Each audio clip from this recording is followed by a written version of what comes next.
nós veremos hoje dois testes, tá?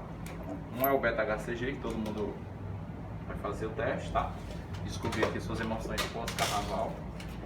O outro é um teste chamado proteína C reativa, PCR, que identifica, detecta a presença de uma proteína que age no organismo quando o indivíduo está no processo inflamatório agudo, podendo ser geralmente, a maioria dos casos, infecções, necroses, infarto, certo? Ou câncer já em estado avançado. A primeira, vamos fazer aqui o beta-HCG. Hoje eu vou demonstrar o PCR, depois na próxima aula todo mundo vai trazer sangue de externos, né, de parentes, conhecidos, etc. E a gente faz uma quantidade maior de proteína C reativa PCR. Hoje vocês estão preparando aqui o beta-HCG. Como é o passo a passo? Vocês irão coletar o sangue no tubo com tampa de cor amarelo-vermelho, sem anticoagulante, no caso aqui o amarelo, que tem um gel separador. O gel separador aqui ele tem a função de, após a centrifugação, no objetivo de separar esse líquido amarelo chamado soro, tá? Ele é chamado soro após a coagulação do sangue. Quando o sangue não coagula, esse líquido ele é chamado de plasma. Plasma contém todas as proteínas de coagulação intacta. Então, se o sangue não, nessa parte amarela, tem proteínas que nós chamamos de fatores de coagulação, proteínas de coagulação. Quando o sangue não coagulou, essas proteínas de coagulação não foram gastas coagulando sangue. Então, elas estão intactas, e elas intactas nesse líquido amarelo, nós chamamos de plasma. Quando o sangue coagula, as proteínas foram gastas para ajudar a coagular o sangue. Como elas foram gastas, o sangue coagulou. E se o sangue coagulou, elas foram gastas. Se foram gastas, não tem mais proteína de coagulação. Se não tem proteína de coagulação, nós chamaremos de soro sanguíneo. Se eu for resumir para vocês, esse líquido amarelo, quando o sangue não coagulou, tá? Provavelmente porque tem anticoagulante, certo? Nós chamaremos de plasma. Quando esse líquido aqui for extraído após a coagulação, não terá mais proteínas de coagulação, nós chamamos de soro. A nível auxiliar de laboratório, eu vou resumir. Se eu separo esse líquido aqui numa amostra coagulada, porque não tem anticoagulante, eu vou chamar de soro. Se eu separo esse líquido numa amostra que não coagulou, porque tem anticoagulante, eu vou chamar de plasma. Se eu for resumir mais ainda para o auxiliar, é esse líquido sem anticoagulante, extraído sem anticoagulante, soro. Esse líquido extraído com anticoagulante, plasma, tá? Se esse líquido pós-centrifugação foi extraído em tubo com tampa de cor amarelo-vermelho sem anticoagulante, é soro, porque ele coagulou, porque não tem anticoagulante. Se ele for extraído de um tubo lilás, cinza, azul, verde, nós chamaremos de plasma. Lá no laboratório aí, eles fazem o teste do beta no lilás. Também para aproveitar, não é recomendado não, mas o pessoal faz umas gambiarras aí, tá? Então, resumindo, pessoal, sem anticoagulante, soro. Esse líquido aqui extraído sem anticoagulante, soro. Com anticoagulante nós chamaremos de plasma, tá? Então, como é que nós faremos aqui? Vocês coletarão sangue em tubos com tampas de cores amarelo-vermelho, sem anticoagulante. Vamos esperar coagular. Vamos colocar a amostra na centrífuga, pessoal. Lembra quando eu falei uma vez sobre a centrifugação, que nós temos que colocar os pesos bem igualados, né? Ou seja, fazer um bom balanceamento do peso? Então é o seguinte, eu tenho que pegar as amostras, tá? Eu centrifuguei aqui uma boa quantidade delas. Se eu tenho dois tubos na mesma quantidade, eu coloco nos extremos, né? E depois daí eu tenho que pegar de pares, né? Uma ponta, outra na outra com o mesmo peso. Se eu não tenho, essas aqui eu centrifuguei antes para já ir garantindo aqui as emoções, né? Se eu não tenho, se os três tubos, algum deles não tem a mesma quantidade, esses dois têm a mesma quantidade, estão vendo? Ó? Então coloco um no norte e outro no sul. Mas se porventura a quantidade que eu tenho aqui são em números ímpares, né? Eu teria que pegar um outro tubo, tá? Destampar, pegar água, pegar água, certo? Vou igualar aqui, tá? E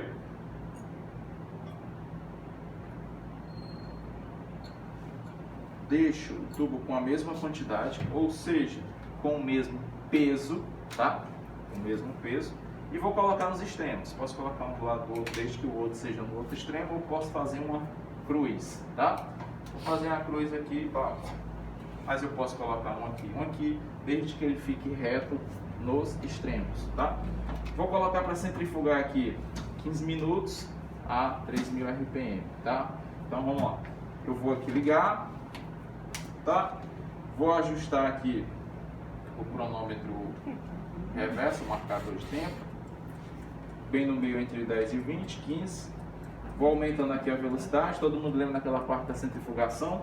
Isso aqui pode ser um marcador digital, pode ser analógico. Esse aqui é analógico. Quando ele está aqui no número 1, quer dizer que dentro de 1 minuto ela roda 1000 vezes, né? Se eu subir para 1,5, entre 1 e o 2, 1500 RPM por minuto. Se eu colocar no 2, dentro de um único minuto ela dá 2.000 rodadas. Se eu coloco no 2,5, 2,5, se eu coloco no 3, quer dizer que dentro de 1 minuto ela está rodando 3.000 vezes, e assim, certo? Ela ficará por 15 minutos.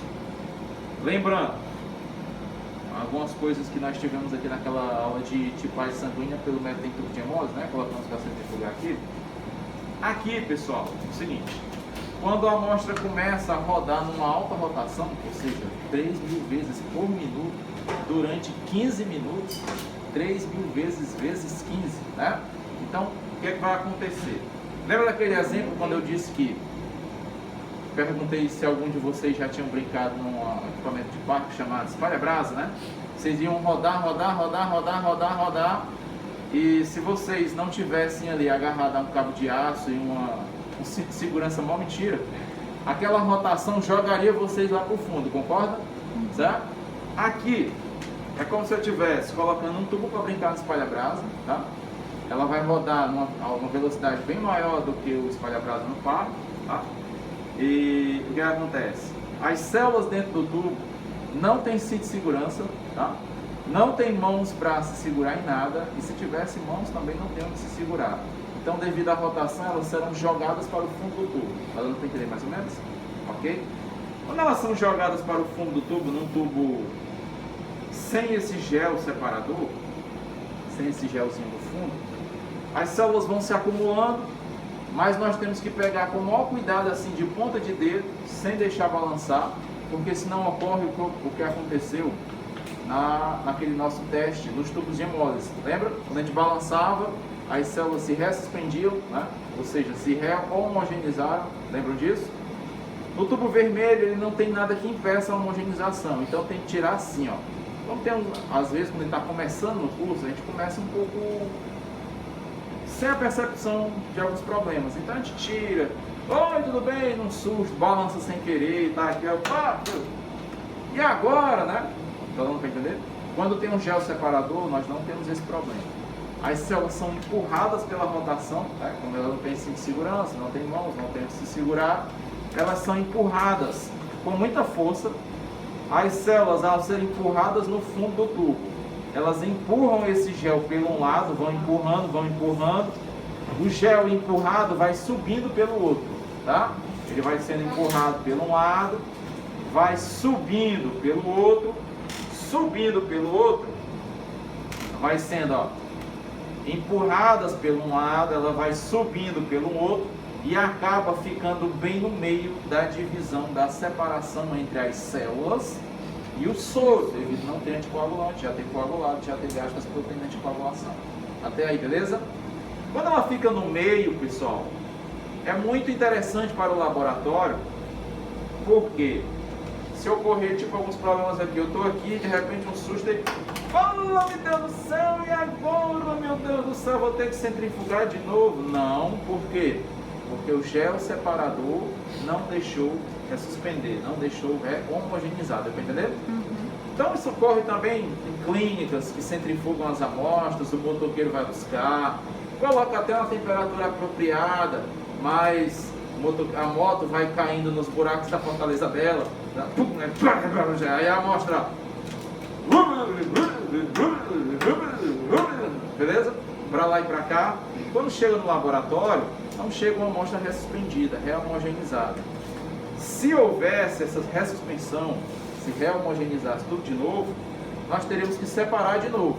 para separar de novo, teríamos que centrifugar de novo. E algumas amostras não aguentam uma segunda centrifugação, dependendo da resistência das hemácias, elas podem não aguentar e hemolizar. Se hemolizar, a amostra fica inapropriada para exames bioquímicos e sorológicos. Deu para entender até aí? Legal? Então vamos lá. Nessa, nós vamos centrifugar, separar o soro, e é no soro que vamos fazer o teste. Tá legal? Beleza? Beleza? Pode dar triagem, por favor. Aqui, galera, ó. Eu vou fazer um teste de beta, tá? Não vou dizer de quem é o dono do sangue para não perder. Muito obrigado. Para não perder a graça de vocês fazerem o teste depois. Obrigado, irmão. Então vamos lá. Vou chegar aqui. Deixa eu ver de quem é, né? Porque qualquer coisa eu não sei quem é. Não, vou fazer dessa pessoa não.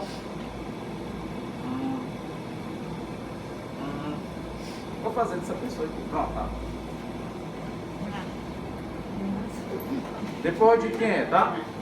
Olha só. Algumas pessoas podem vir colocar a fita de cromatografia, depois colocar no papel deitado, tá?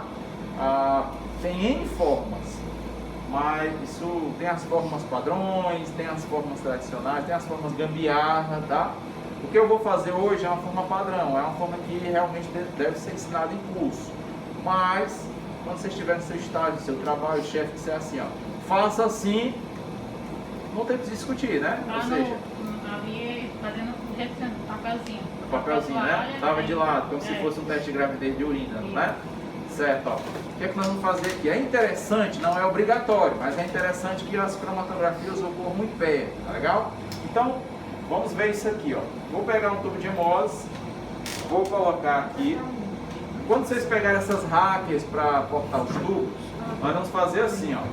Esse tubo teste é desse sangue. O que tiver aqui é desse, o que tiver aqui é desse, o que tiver aqui, deixa o tubo sempre na frente, tá? Se eu faço um teste aqui e me confio que é desse, e daqui a pouco eu desleixado coloco aqui, aí lá na frente, vai, esse deu positivo. Olha, é a fulana, parabéns. Aí pega o bucho de uma pessoa e divulga na outra, entendeu? A gravidez, a gestação de uma pessoa e divulga na outra. Então vamos lá. Vou pegar aqui, ó. Vou colocar a identificação, tá? Como eu não vou dizer de quem é esse teste, depois eu vou misturar para não perder a graça de vocês procurar o próprio menino, tá? Vou colocar aqui, ó. RSTB. Que é isso? São as iniciais do nome do paciente, tá? Aqui embaixo, o número da triagem. Aqui nós temos a triagem. Nós temos a triagem aqui até o 10. Vou colocar a triagem aqui, vou botar 21, para não ter perigo da gente suspeitar de quem é. 21. E embaixo eu vou colocar as iniciais do teste, vou colocar BHCG.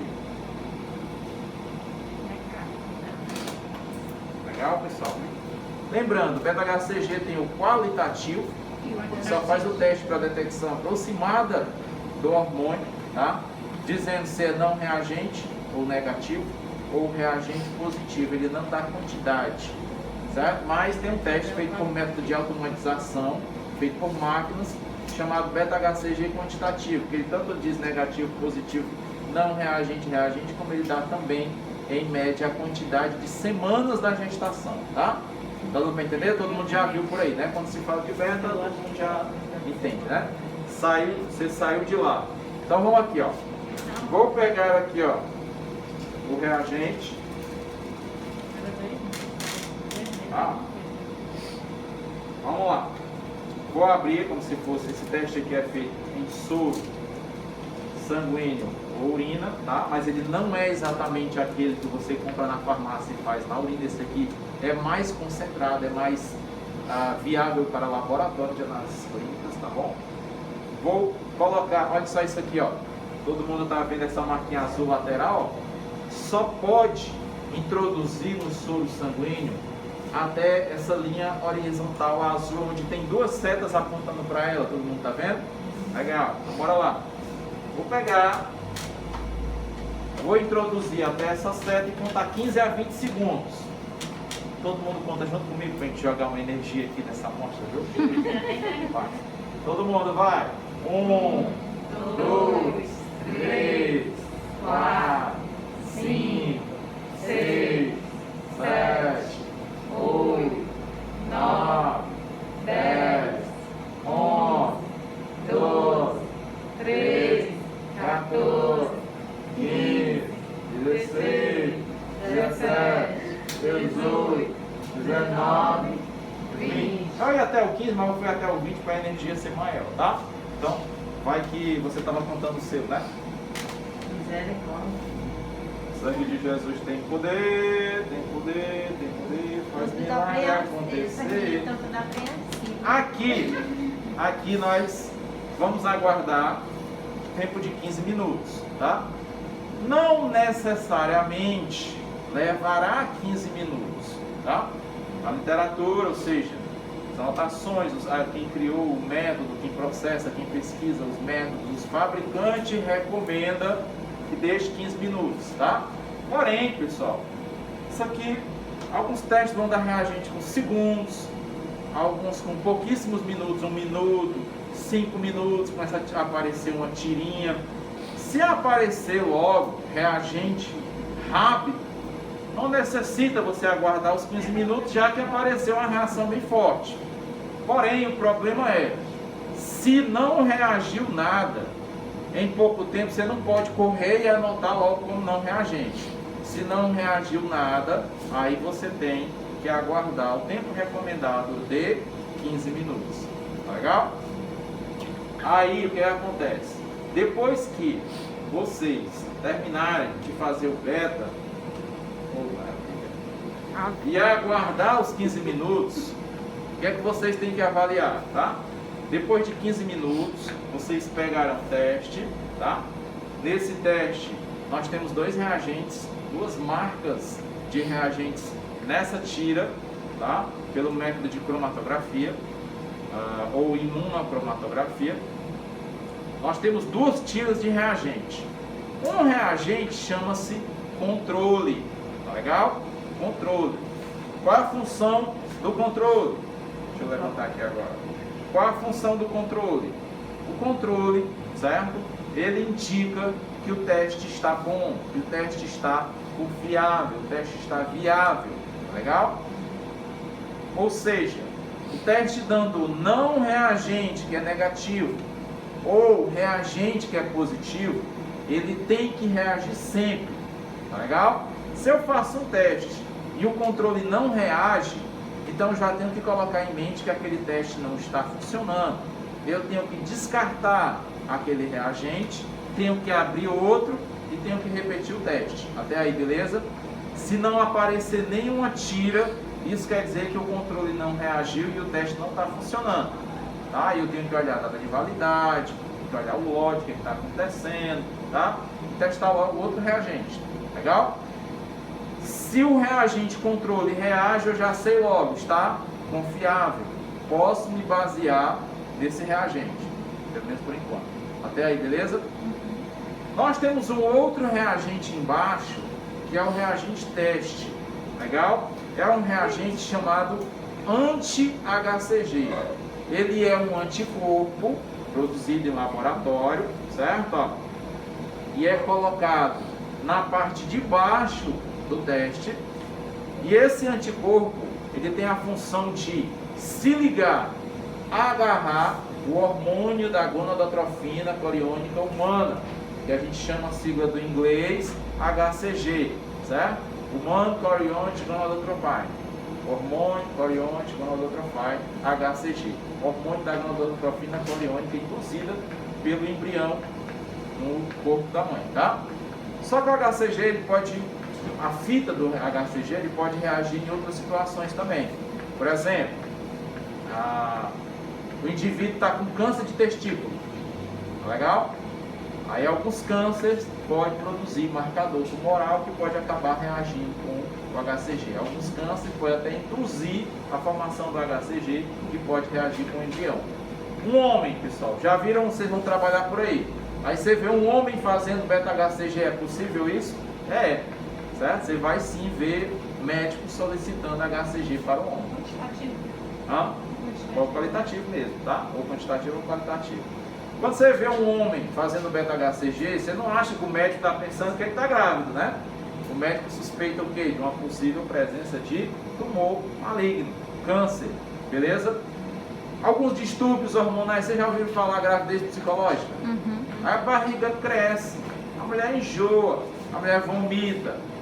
O teste, pessoal, muitas vezes dá positivo, mas não tem o embrião, certo? Então não para entender?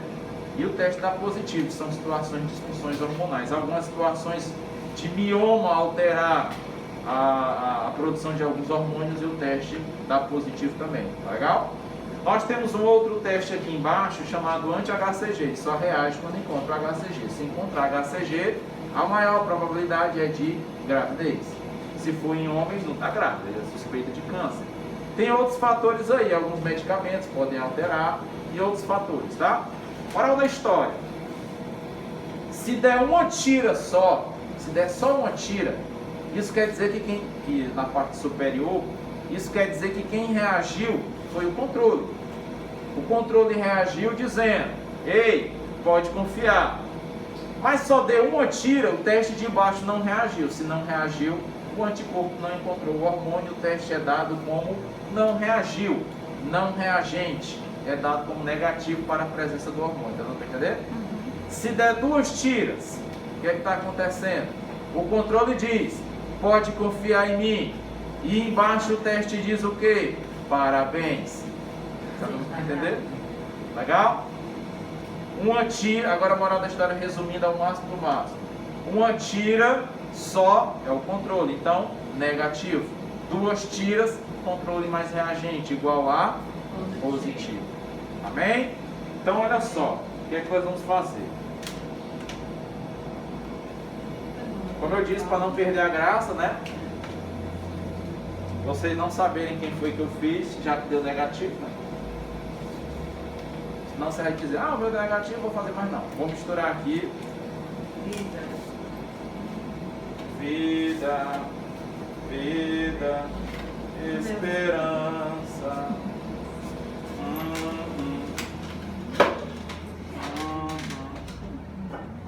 Não tem neném.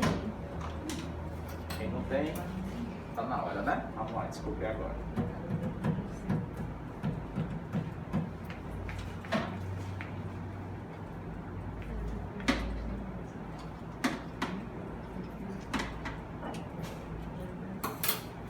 Bom, pessoal, ó, cada um pega. Ó, não é interessante você fazer o seu, tá? Porque senão você vai ficar muito nervoso e cai para trás no caso do positivo. É interessante aqui na sala quem coletou o seu que vai fazer o teste da notícia. Amém? Glória, irmão. Bora lá.